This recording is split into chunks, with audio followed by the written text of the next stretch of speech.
in any case, I retired officially in 2018. And in 2019, Hal Jones, who was the CEO and president of Wellroot at that time, I've been friends with Hal for a long time, asked me to come back part-time in church relations. And I was delighted to do that. And so I went back in 2019 and have been there since then. My main job is to relate to the conference level staff, DSs, conference staff, and people like that. And I don't know whether you guys have encountered Wellroot staff as you've been along. Some of you probably have in direct relationship to Gainesville. And so, you know, if you have, they'll continue to relate to you and be there. And I'll say a word about Gainesville area ministries right at the end and focus down on that. But when Linda and Sally sent me the questions, I'm going to respond, and I'll give you a little outline of what we're going to do just in the next 20 minutes. And so it'll be quick in all of the areas, but I'll give you a really sort of 2-paragraph history of the home. And we'll talk about programs some, and then I'll focus on the Gainesville area and what's going on there and what churches have done and can do for Wellroot. And I apologize again, some of you will know this, many of the things, and some of you will know most of it. Much of the material I'm going to talk about is on the website, and I don't have any PowerPoints or anything like that this morning. I apologize for that too. But the website's very easy to know. It's just www.wellroot.org. So you know, it'll take you straight there to the homepage. And like I say, a lot of the material I'm going to use, or most of it, is on the website, except for the localized material. Many of you know that the children's home started in 1871 as the Decatur Orphans Home for orphans from the Civil War. And it continued to take in children and to take in young adults even that had been orphaned or rendered homeless by the war. And it served well in that function. In 1934, the Board of Trustees, and it was a Methodist related home then, the United Methodist Churches gathered together to do that. In 1934, the trustees of the home recognized that maybe they needed to change the name to broaden the sense that in which people encountered the home, and it was renamed the United Methodist Children's Home. Then, of course, in 1970, when we became the United Methodist Church, they changed the name again to the United Methodist Children's Home, just to be in sync with the rest of life. Then in December 2018, they had been talking about this for some time. They made the Board of Trustees voted to change the name to Wellroot Family Services. And the Wellroot was chosen because it pointed toward the work of the home, or the work of the agency, to establish children in stable, solid homes so they would have good, solid, well-rooted family situations in order to thrive and and grow well in those kinds of situations. And of course, if you've seen the Wellroot material, and I hope you have, and you look at the Wellroot website, you'll see all of the logo and all of those things. And we're still in transition. I mean, I will say frequently to people, well, I'm from the children's home. Of course, that's my 18 years of habit. But Wellroot has made the change pretty well in terms of name and focus. The programs, however, have not changed. Now, of course, as you know, COVID has thrown a curveball into a lot of things. And so we've had to change the way that we do programs. And I'll talk a little bit about that in the next few minutes as I talk about programs in general. but most of our work is done out of the office. Um, Foster families are seen face to face when we have to with appropriate precautions, but for the most part, it's virtual and digital communication right now just to keep families and workers safe. Now, I guess I need to go back and pick up the fact that, of course, um, in 2017 and going into 2018, the sale of the campus in Decatur uh, happened. The Board of Trustees recognized, and we saw this even when I was there in the years leading up to the time I left for the last, even 10 years. There were fewer and fewer children being sent to congregate care. And the ones that were the more deeply troubled children. And Murphy Harps is an agency that deals with those children. They still have residential care as well as some other services, but the campus was not being used. And the Board of Trustees recognized that we were really not serving children and families well to maintain the campus. We were spending a lot of money maintaining buildings and the grounds on the campus. So they voted to sell the campus and to put the resulting funds into an endowment. And the other vote at that time was to use the income from the endowment to pay all of the expenses of the administrative and supportive expenses of the home, so that any funds given by individuals and churches or foundations go straight to services and are not used for upkeep or salaries or anything like that. The offices are in Tucker over at North Lake, and they're not currently occupied again because of COVID. But in any case, that's where we are in terms of the campus and offices and the kinds of things we're having to deal with distance relationships and distance learning. And Ferris and I were talking. Pastors just want to see people face to face and hug and shake hands, but we can't do it right now. And so our workers are a lot like that too. They want to see foster families and kids, but they just can't do it right now. And so they're dealing with it digitally. Well, let me talk for a few minutes about programs, and I'll give you a couple of stories kind of quick on a couple of the programs, but I can't do too much in the time we've got.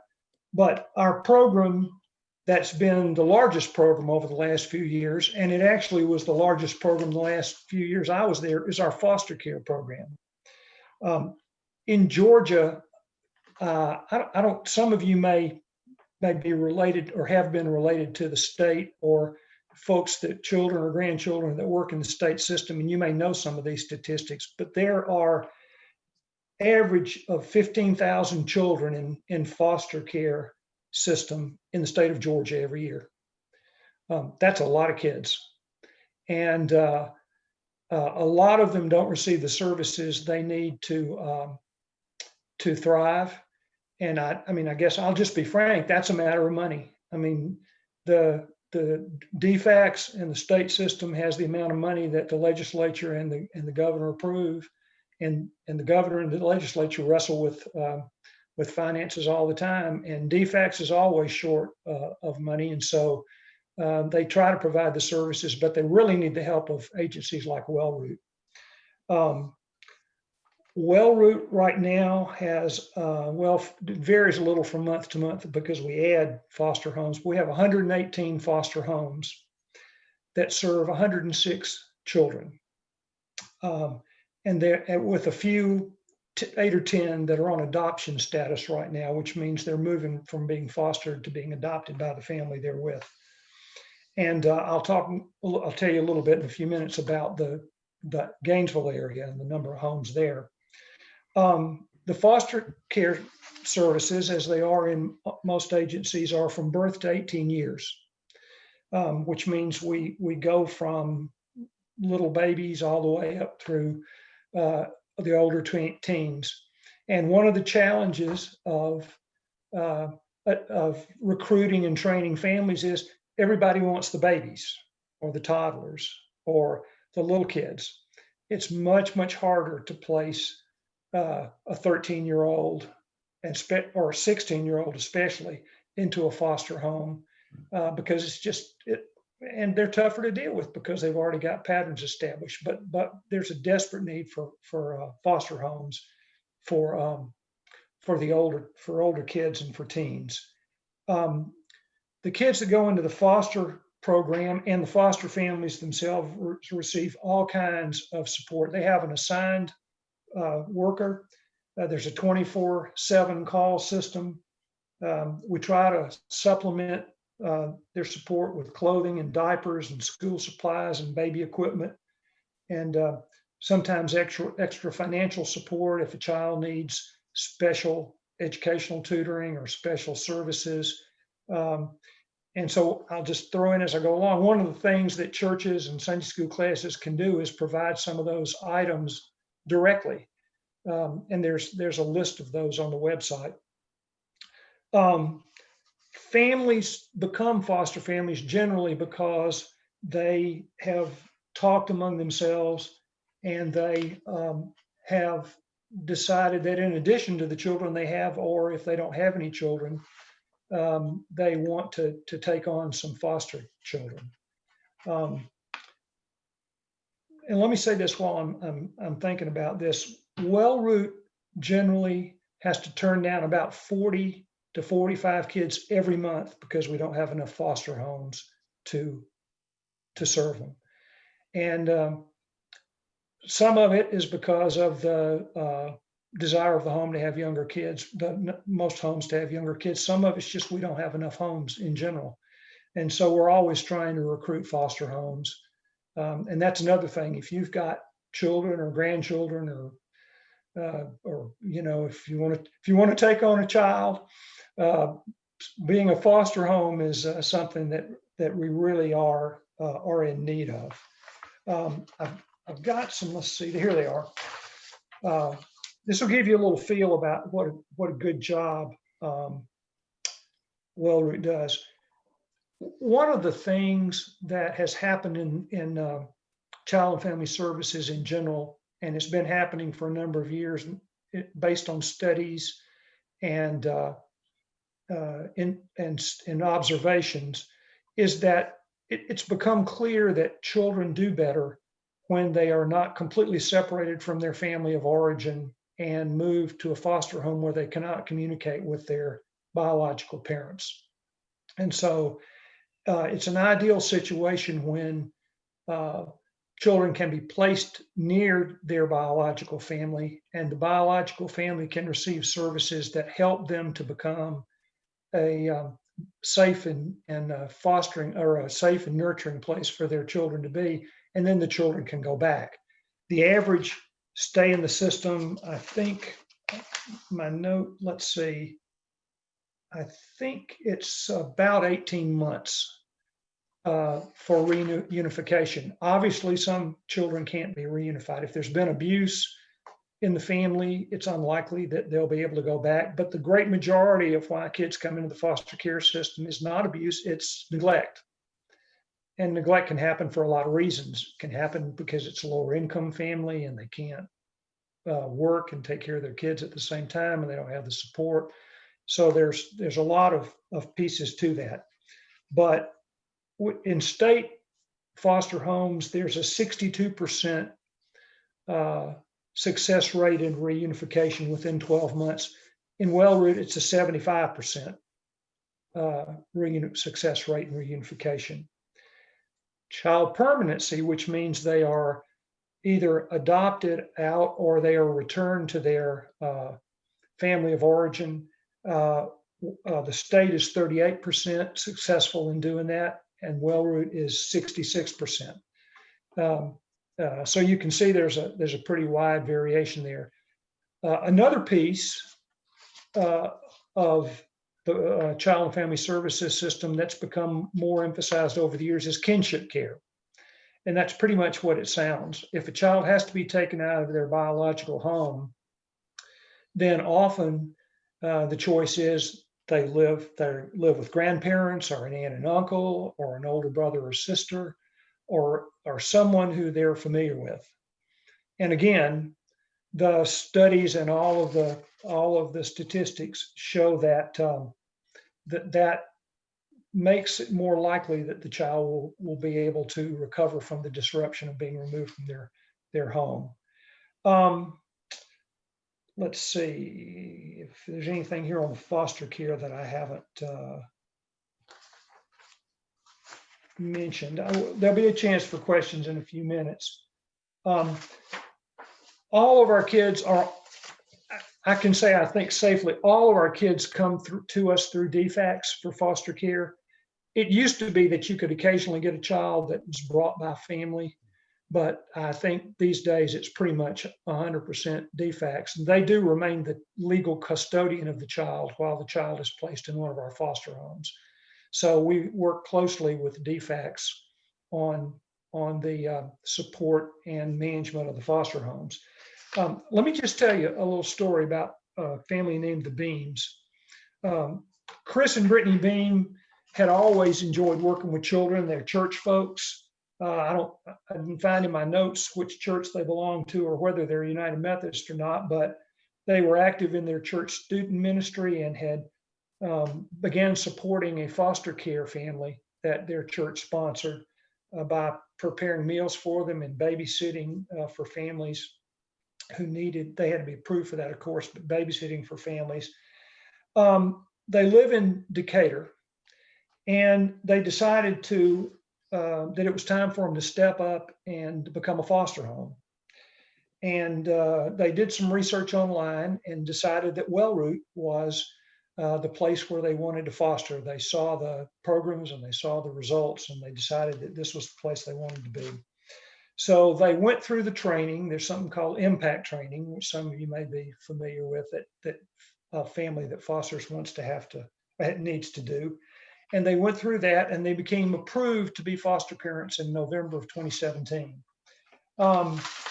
They will tell you that Wellroot was really a great place in supporting both the approval process and their fostering after they were approved.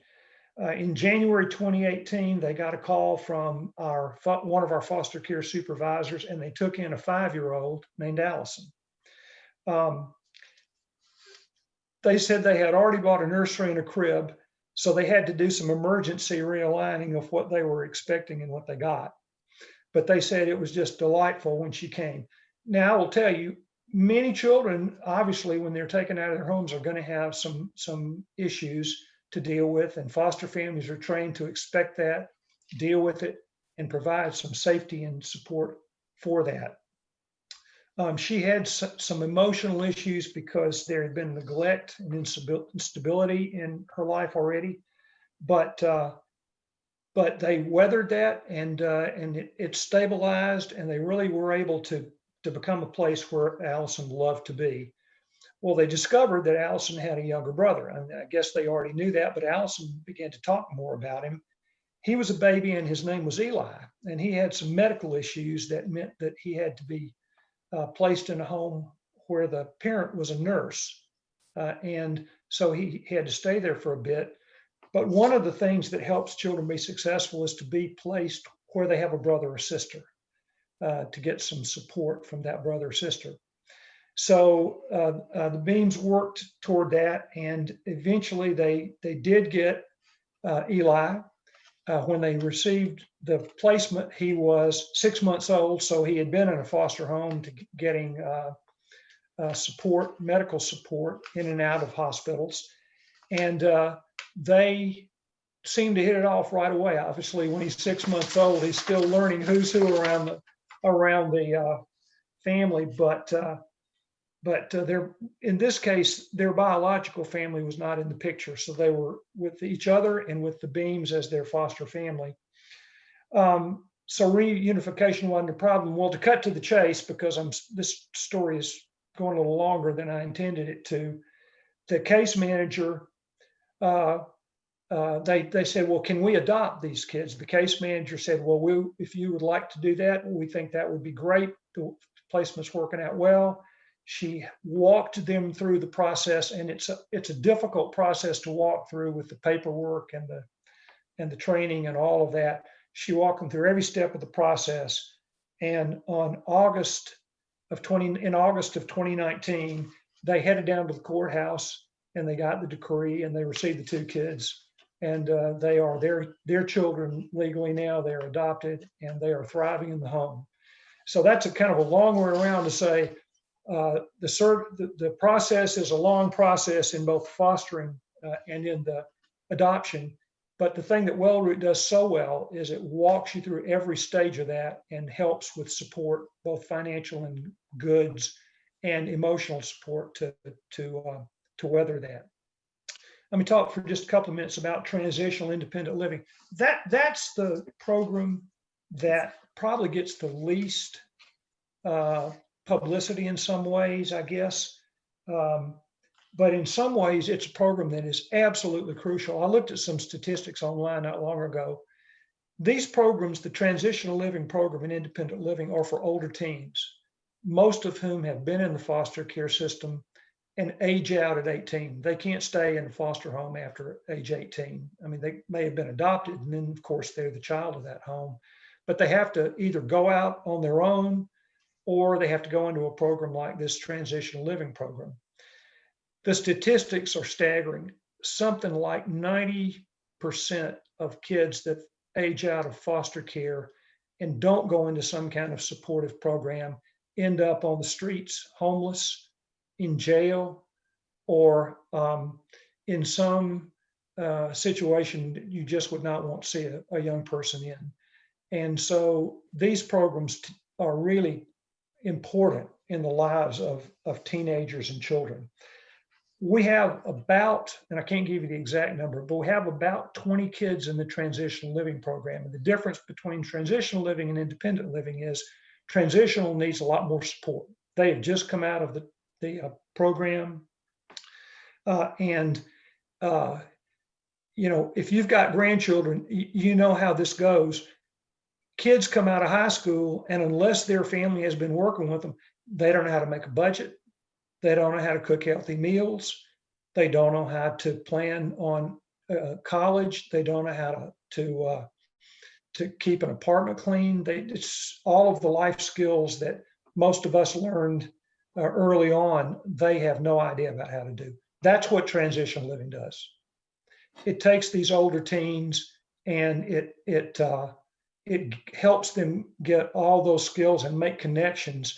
So many of the kids that come into that program, we help finish their GEDs, they get their high school diploma. If they want to go to higher education, they go into higher education. And I think I'm right, 100% of the kids that come into our transitional program and sort of graduate from it, the employment rates when they leave are 100%. We make sure that they are able to do the things that will get them employment and employment enough to maintain themselves. I'll have to do this one real quickly because I know how much time we have and don't have, and y'all are going to have to move on, I know. But there's a young girl named Maria who came into the program out of a foster care home, and she really was working hard to stay in school, and was working a part-time job, but she was basically homeless. And I think it was a DFACS worker that connected her with us, and we took her into the transitional living program.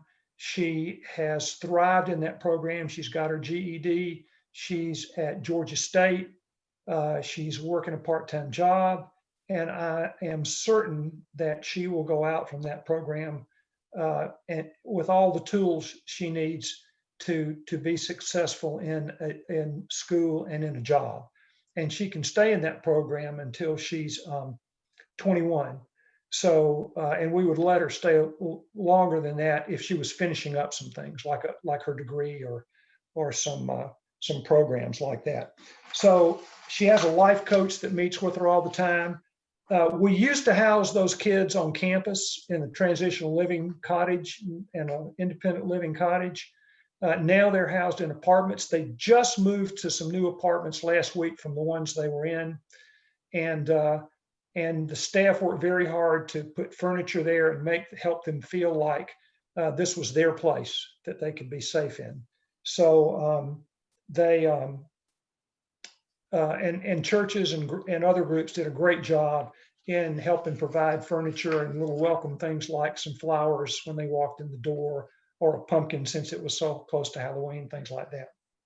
So that's a great program. It's one I'm particularly interested in. And the independent living program does the same things, except they are kids that are closer to independence. They just need a little bit more tweak, and they need a little bit less daily communication, and they need a little bit less of the guidance in every area of their life. So it sort of moves from transitional to independent to complete independence. And the final one, and I'll just say a word about this, is family housing. And again, we used to have family housing cottages on the campus. Now we house them in apartments. And when I say we house transitional living, independent living, and family housing, they're all different areas. We don't put them all in the same place, but they are clustered together in one. Family housing is all in one place. Transitional living is all in another place. And we have live-in staff that have apartments there close by to make sure they get all the support they need. So family housing, those are families that self-identify, that say we need some help. These are not chronic, hardcore homeless families, but they're families that have had a crisis where they're about to lose their housing. They don't have the finances to move somewhere else. Maybe they don't have life skills sometimes, or connections to move to a good, solid job. We provide parenting classes, some financial management help, career coaching. We try to do things that'll help them be successful and to be a nurturing place for their kids. So let me go ahead and move from family housing. Let me get to the Gainesville particularly, because you're going to be interested in that. There is a Gainesville regional office. It's down on Washington Street. It is a full-time office, but it is not open right now because of COVID.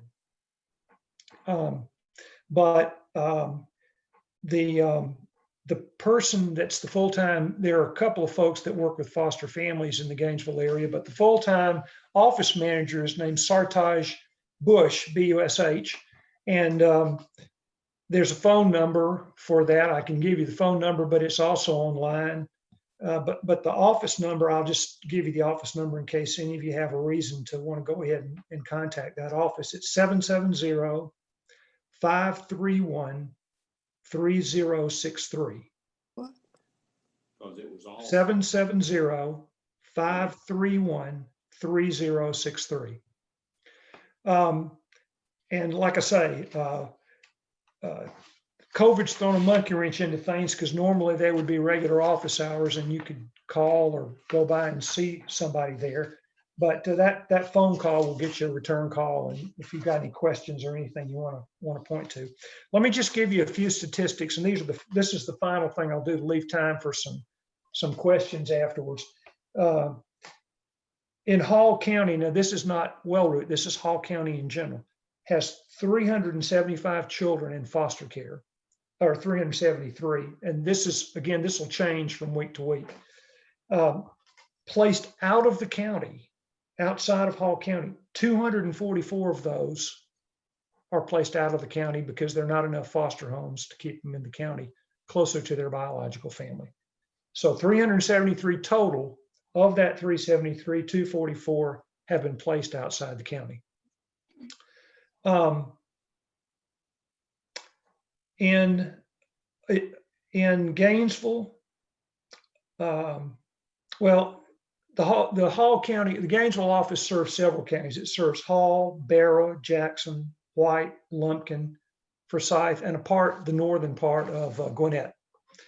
And out of that office, there are 17 foster homes serving 20 children in Hall County, and the rest. Let's see, I didn't total these up beforehand. 21, 24, 25, 27, 37, 39 foster homes in all out of the Gainesville office. serving 11, 14, 16, 18, 38 children. And that's out of the Gainesville office. There are 8 additional homes that are near approval out of that office.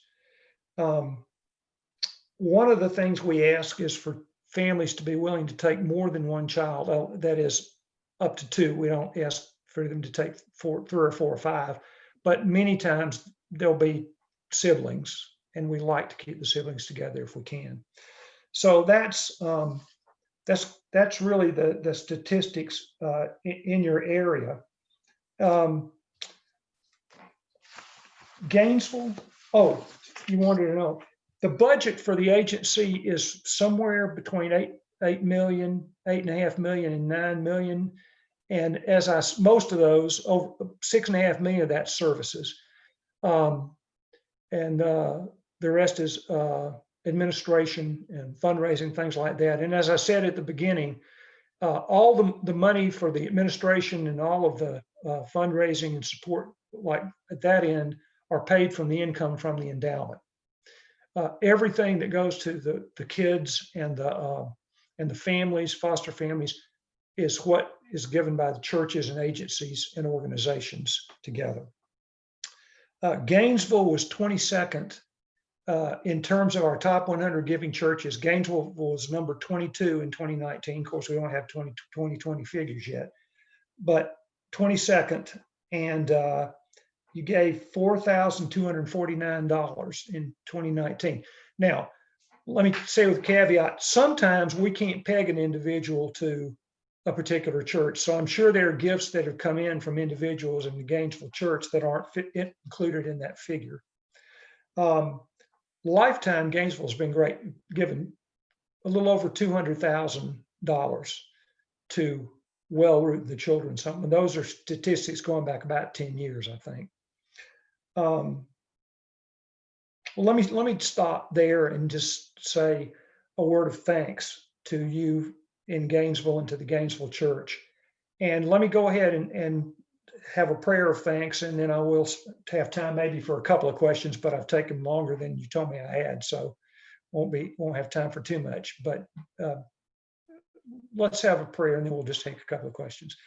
Lord, we give you thanks for these folks that care and that are concerned for children and families, and the lives of those whom you love and whom you care about and whom you have charged us to watch over. Well, we give you thanks for the Gainesville Church, for the men and women within it who love your church, who love your people, and who want to be and are disciples. And we ask you to be with us, give us strength and courage to be who you would have us be, for we serve and live and love in the name of Jesus Christ our Lord.